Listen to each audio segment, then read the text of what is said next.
sacrificed his life to save his battle buddies, posthumously receives the Medal of Honor. Welcome to Army Newswatch. I'm Crystal Park. And I'm Sergeant Pete Mays. Plus, an injured soldier gets a home makeover. But first, here's a look at what's going on around the Army. It's not often you can say, "leaping lizards," and mean it. But leaping lizards in the form of flying iguanas help showcase the international partnership of Operation Iguana Valedora. U.S. soldiers were among the more than 130 international paratroopers that took to the skies over Honduras during the annual exercise. It's the largest training event hosted by Joint Task Force Bravo. Jumping out of an airplane is pretty much the same in each country. Little few differences, but they could see, one, why JTF Bravo's here, and then what we can do. 17 nations participated in the operation. After the jump, the soldiers traded airborne wings and then celebrated another tradition as the Honduran paratroopers released their flying iguana mascots.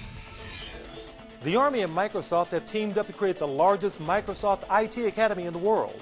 The two sealed the deal at the Army Information Technology School at Fort Gordon, Georgia. The fully accredited academy will enable soldiers to learn the latest technology skills and tools, as well as earn industry-recognized Microsoft credentials. What we have done here at Fort Gordon is only the start of what will benefit the military as a whole. By standing up the Microsoft Academy, the Army expects to graduate about 2,500 IT professionals a year. Months of headaches, insomnia, and forgetfulness can lead soldiers to Womack Army Medical Center's Traumatic Brain Injury and Neuro Rehab Center. Neurology specialists at Fort Bragg screen every returning soldier for signs of mild to moderate traumatic brain injury. They meet face-to-face and ask questions about any injuries and all activities soldiers encountered while deployed. Cognitive therapy can help restore short-term memory. The average cognitive rehabilitation period is 12 weeks. Many are afraid to come forward and say, "I've been injured," because they think it's a psychiatric problem. You know, this is an injury that affects who you are, and they sure don't want to talk about that in many cases. For those functions that just won't reconnect, the program provides personal digital assistance to help soldiers remember where to be and when. Soldiers hand out chickens in Iraq. Troops help Iraqi poultry farmers get a jump start on their businesses in an effort to resuscitate the poultry farming industry. Insurgents have stolen chickens and destroyed chicken coops in an attempt to threaten farmers. The soldiers say distributing chickens is just part of the program. They also plan to pass out feed, thousands of egg-laying chicks, and refurbish a poultry processing plant to create more jobs. One lesson learned in the wake of Hurricane Katrina is that there must be an open stream of communication during a disaster. The Defense Department can turn to U.S. Army North's Sentinel vehicle to make that happen. The Sentinel deploys with an operational command post vehicle and provides networking services for about 50 users. It includes classified and unclassified internet capabilities, voice-over internet protocol telephones, and video teleconferencing.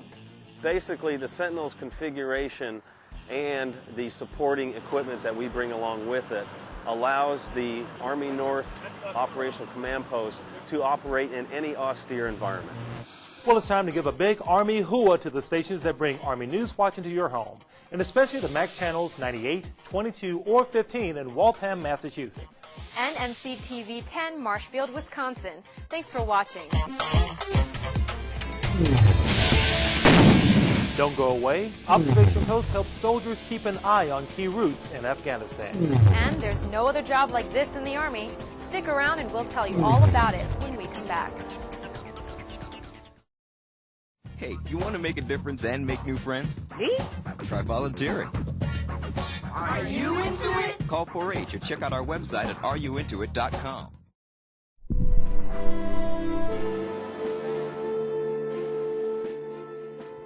Ross McGinnis was just 19 years old when he made a decision that will forever impact the lives of his family and his fellow soldiers. As his parents posthumously received his Medal of Honor, Ross shows us that ordinary people can do extraordinary things. You know, I never really ever pictured what a Medal of Honor winner is supposed to look like. I think it's just something he definitely looked out for his friends. He definitely stood by his friends, so this didn't surprise us a bit.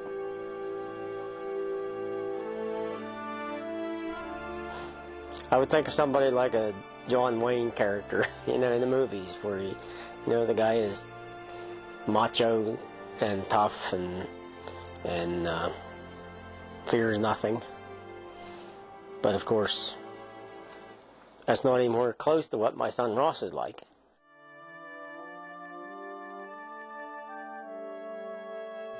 By all accounts, Ross Andrew McGinnis was just an ordinary kid. He grew up in a small town in northern Pennsylvania. He didn't stand out in school as an academic or an athlete. Tests, it wasn't his gig. But boy, if he could talk about it, could debate about it, that was him.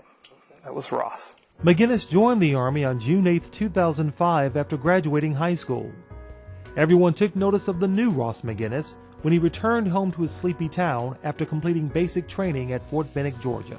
And when he came home on leave and he was around civilians, he felt uneasy because other people seemed to be sloppy and lazy as compared to what it was like in the military. So he definitely was different and thought differently when after he'd been gone through the training. Private First Class McGinnis was assigned to Schweinfurt, Germany. His charm and humor endeared him to the soldiers he served with. There were certain soldiers that did stand out, and PFC McGinnis was definitely one of those soldiers. He was outgoing, had great characteristics, very funny. He was the life of the party, basically. McGinnis's unit deployed to Iraq in support of Operation Iraqi Freedom in July 2006. In the 6 months he spent there, he saw more of life than many of us will ever see in a lifetime. On December 4th, while on a mission with his team, he used his own body to cover a grenade thrown into his Humvee by insurgents, thus saving the lives of his fellow soldiers. He was just an ordinary person. When it came time, he did the right thing. It's just amazing the way things have worked out. He came through when it was necessary.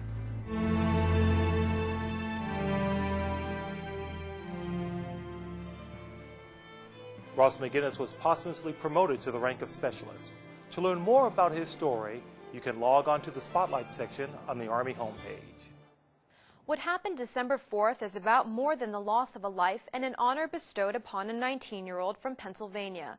The story is also about lives saved.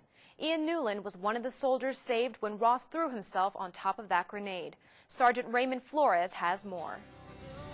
PFC McGinnis. I'm the co-maker of this film. It's a hell of a day.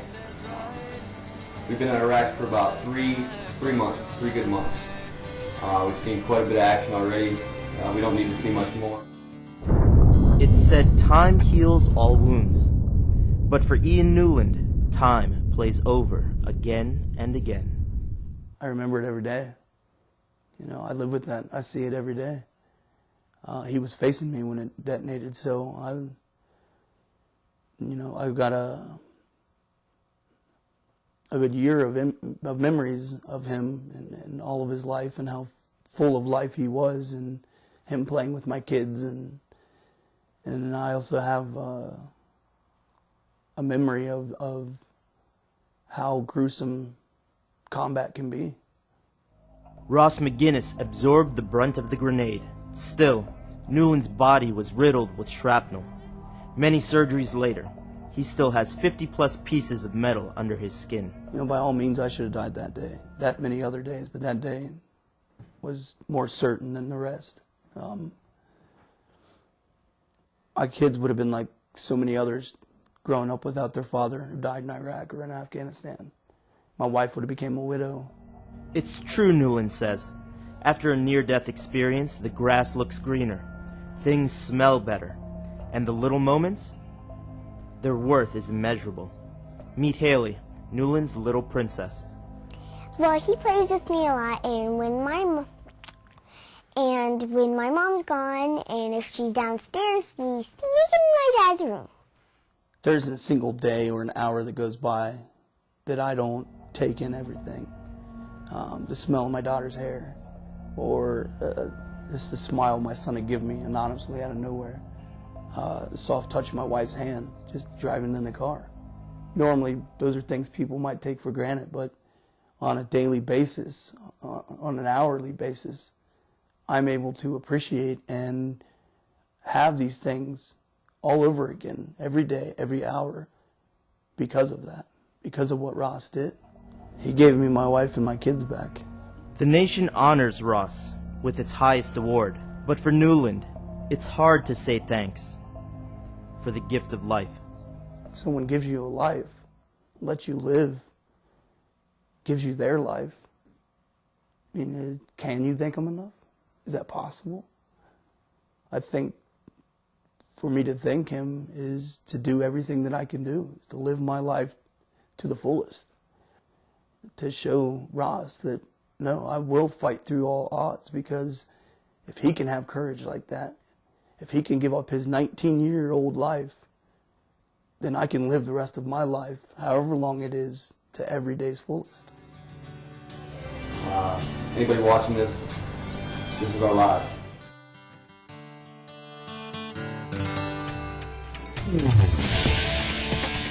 Still to come, learning from artifacts of the past. We'll show you how the Army is preserving and protecting history. And we'll take a stroll along a flood control project in California's wine country. More of the stories that make America's Army are up next. There's something about you, baby. I got you looking at me, I'm gonna call you bluff. There's something about you, girl. The smallest moments can have the biggest impact on a child's life. It takes a man to be a dad.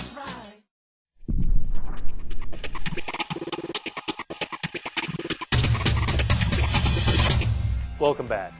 Setting up strategic observation posts is an important part of securing contested areas within a battle space. Sergeant Nathan Bowen reports from Afghanistan's Kunar province, where soldiers build a new OP to keep an eye on key routes. It's the first day of setting up at Observation Post Mace for soldiers of Legion Company's 2nd Platoon, and they're kicking it off with a groundbreaking of sorts. The platoon is tasked with constructing one of 3 new OPs going up in Task Force Saber's area of operations. So the overall purpose is to secure this area of the road in order to just facilitate civilian and coalition force traffic and eventually rebuild this road in the area. From sunup to sundown, the men work fast to get the OP functioning as quickly as possible.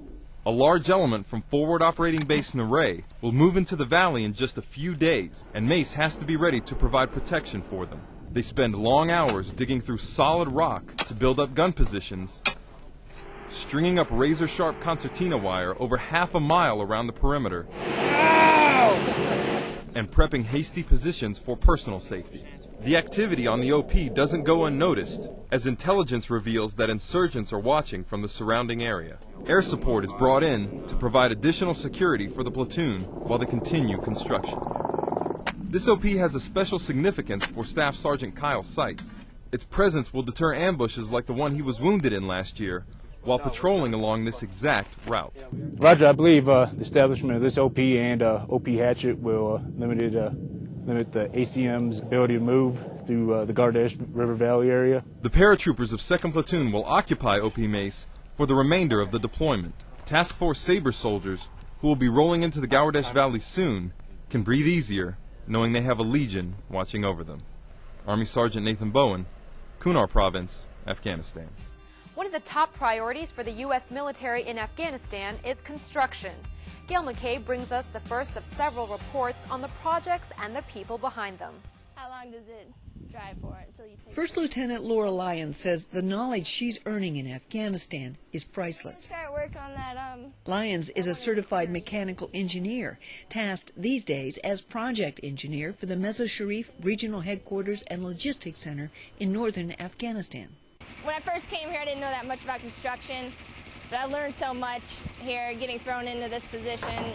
When completed, it will provide a base of operations for the Afghan National Police, as well as additional support for outlying district police stations. The RLC is one of a multitude of projects being built by the Army Corps of Engineers Afghan Engineer District.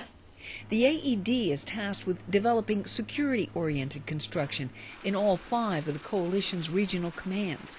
With a price tag of $12.6 million, the RLC lies in Regional Command North. When the RLC is finished, it will be a city within a city, able to take care of itself, but also the more than 8 million people that live within RC North. This is my responsibility. He's known as Noodles. He is the Corps' man on site and one of approximately 300 Afghans who work here every day. That's very good for our country. Good because the RLC gives substance to emerging stability and security, especially here in the north, where Afghan opposition to the Taliban began. How many coats are you putting on here? For 25-year-old Lyons, experiencing her first deployment as an Army reservist, it's an education she'll never forget. And I think it's really going to make a difference. They're working on the first coat still. When finished, there will be 48 buildings, 6 guard towers, a road network, and for the people of Mezzo Sharif, a visible statement of commitment to their future. Gail McCabe, Afghanistan. In part 2 of our series on the Army's research facility in Natick, Massachusetts, our roving reporters, Sergeant Mike O'Brien and Dr. Paul Little, focus on service members who are soldiers first and human research volunteers second. You know, a lot of research goes on here at the Research Institute of Environmental Medicine, but none of it would be possible without the help of the human resource volunteers who work in the building behind us. It's a little warm in here, but it's really not that bad. Sergeant Andrew Coggins is a real soldier, but he's also a human research volunteer. Some of the Army's greatest strength is derived from our commitment to research. He's working out in a room at 120 degrees Fahrenheit to find out how heat affects the body. A lot of human research goes on behind the scenes to benefit the soldier. Scientists can only do so much in the lab.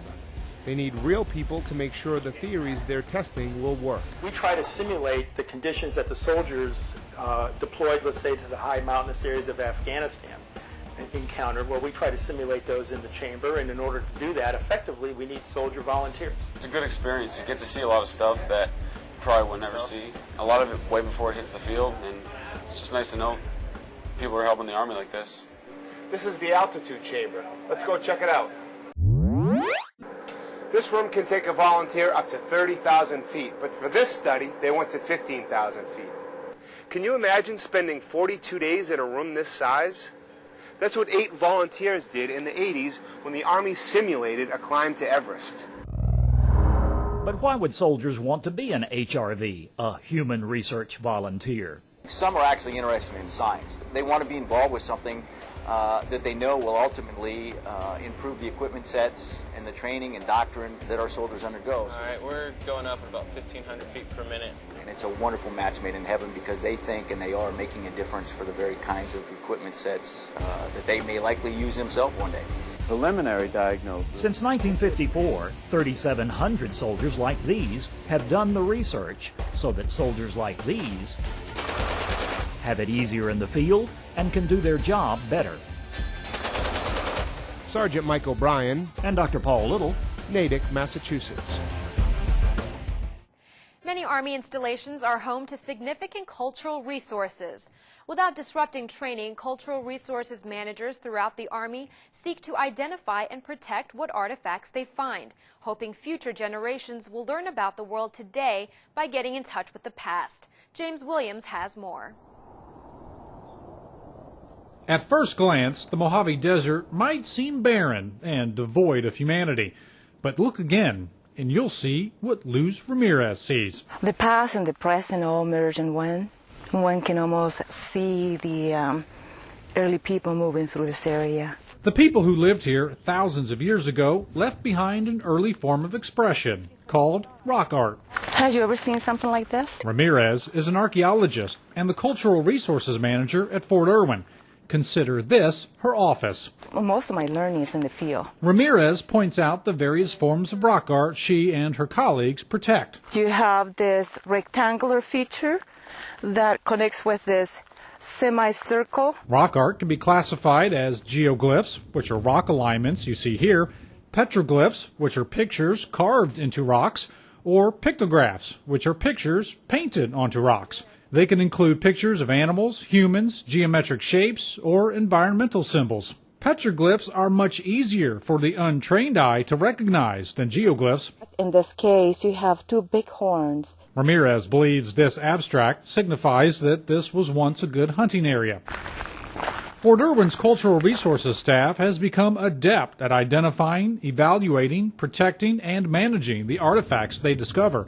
Still, Ramirez and her colleagues find that some rock art is harder to explain than others. You know, it's all speculation, because really, I have no idea. Fort Irwin is expanding its training area to include this section containing geoglyphs. Ramirez says training won't stop her from protecting the area, and what she does here won't stop training. We took measures right now, fencing the area, and then we'll continue monitoring the area after training begins. These ancient artifacts have inspired a modern form of rock art.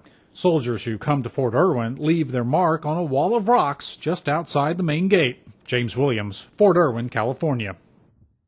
For the first time in more than 150 years, people can walk the West Riverbank Promenade in the heart of California's wine country.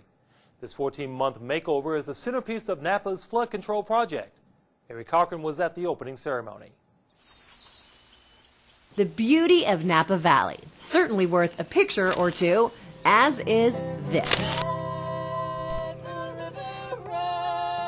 Oh, it's fantastic. Thanks to the Corps of Engineers partnering with local agencies. Napa has undertaken a fantastic project here, what they're calling a living river project, to make this river and the city almost one. One they helped finance. And we put in place a sales tax in order to come up with the local share of the money. So the local community put their money where their passion was, and as a result, we have a project that cities across the country are going to want to emulate. And it means more than flood protection. Gives people a place to come and have everything from concerts on the river to a picnic. It also impacts the city's bottom line. We've got over $240 million of private investment that's coming into the community. So that wouldn't have happened for our community without this flood control project and people seeing that there were going to be opportunities and it wouldn't be just this risk of flooding. There's a higher purpose for this project. Veterans Memorial Park honors service and sacrifice. From Valley Forge to D-Day to Iraq and Afghanistan, all veterans have stood as freedom's guardians. Serving one's country is probably the greatest vocation. A vocation to be honored here for years to come. Mary Cochran, Napa, California. Coming up, languages from around the world come alive in Monterey, California. We'll be right back after the break. When you buy disposable products for your home, you're really saying, it's okay to deplete natural resources. So when they tell you to buy stuff that's reusable, you tell them you'd rather throw it all away. Buy smart, waste less, save more.